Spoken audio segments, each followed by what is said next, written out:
Launch weekend special, code ESPRESSO gets you 30% off your entire order at gfuel.com. If you're interested, check it out. Infinity Ward has always been the leader in one clearly defined spot of gameplay over the years. I'm sure you're thinking about a handful of things, which are all equally valid opinions, I'm sure, but without a doubt, they've led other games in offering one streak above the rest, the Nuke. Or depending on where you look, I guess, the Moab, Chem Strike, Deatomizer Strike.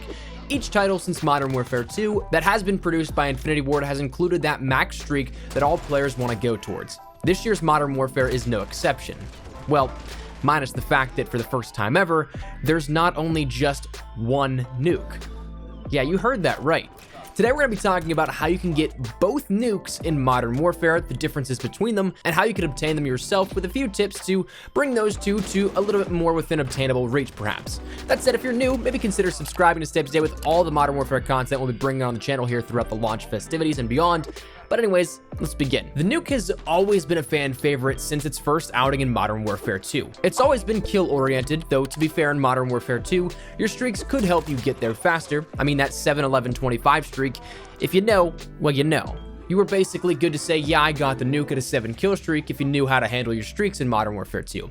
But anyways, minus Hardline, we saw a 25 kill streak in Modern Warfare 2, a 25 point streak in Modern Warfare 3, a 25 gun streak in Ghost, a 30 gun streak in Advanced Warfare for the DNA Bomb, a 25 gun streak in Infinite Warfare for the Deatomizer Strike, and a 25 gun streak in World War 2 for the V2 Rocket across not only Infinity Ward's titles, but also others that were out there with Sledgehammer. And if you played the Modern Warfare beta, you've seen the succession of the Nuke continue on.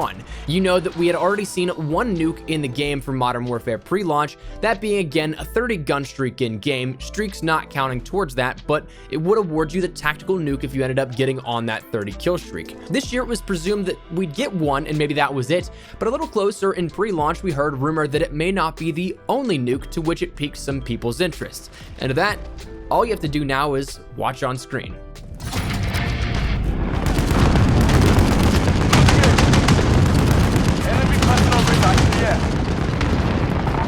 Target Leo. Stop.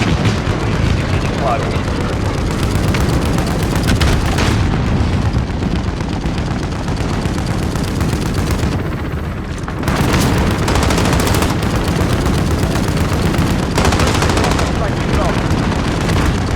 Delta, go.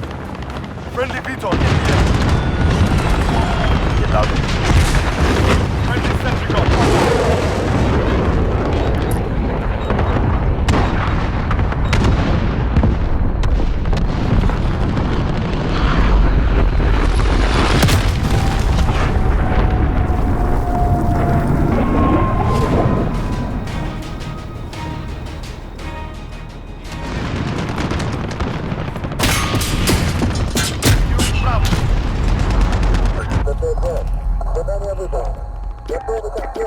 We're on Echo, stand by.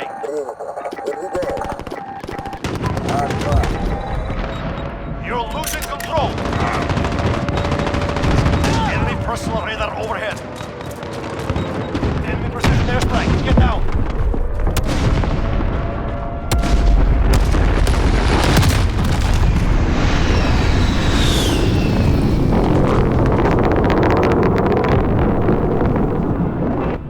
So the second nuke is in fact another game ender, but perhaps something you didn't see coming.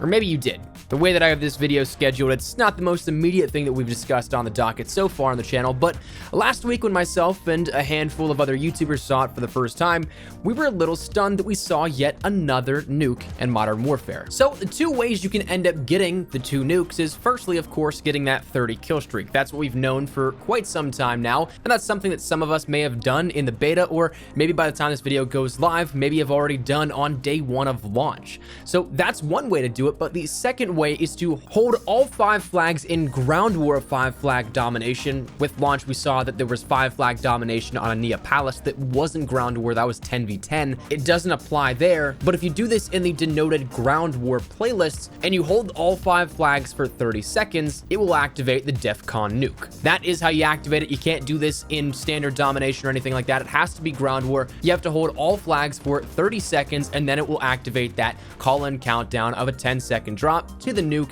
and then the game ender. But what are the differences between the two? Is there really any worthwhile reason to go for one or the other? Well, yes, and for those differences, they're minimal, but of course they come down to almost personal bragging rights. For the 30 kill streak, it ends the game. So does that, though, of holding all the points. But whenever you get the 30 kill streak, whenever you end up calling in your own tactical nuke, that's something that awards you, the player, all the kills that are a result of that tactical nuke being dropped on the game to end it. So if you're in ground war, you're naturally going to get upwards of 32 kills for calling in a tactical nuke, or if you're in 6v6 domination or something like that, you'll end up getting another 5 or 6 kills out of that.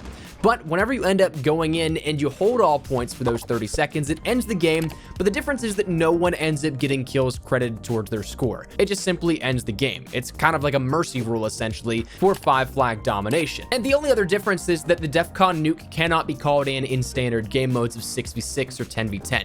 It has to be ground war where there's 5-flag domination, but other than that, the only other differences come down to simply the bragging rights of what you, the player, may have accomplished. When comparing the two from the 30 gun streak to the DEF CON nuke, there's really not too much different here, but it's a cool little way, I think, to end the game and essentially as a team instead of individually assert your dominance. So it's a neat addition that I'm certainly interested to see how well it's received, how much I like it come 3 months down the line or something like that. But a couple of things that I was immediately not fond of or found interesting here with this was that, firstly, what I wasn't too fond of was that the timer was a continuous 30 seconds, meaning that even if there were players capping, you'd end up having that timer still tick down. So theoretically, there's a point where you already mathematically have lost, despite the counter still going down and of course you still having players on the flag. We've seen previously in things like Hardpoint, you can jump on the hill and it will stop the countdown timer of the overall game match timer, but that's not the case here with this DEF CON nuke timer. It's something that you have to capture the flag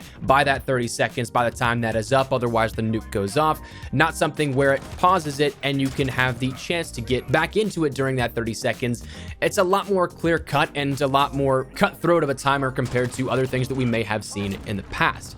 Now, another thing that I'm not necessarily not fond of, but one thing that I thought is an interesting note is that you as a team could literally be getting stomped all game, and your team could make one good push and then end up winning the game.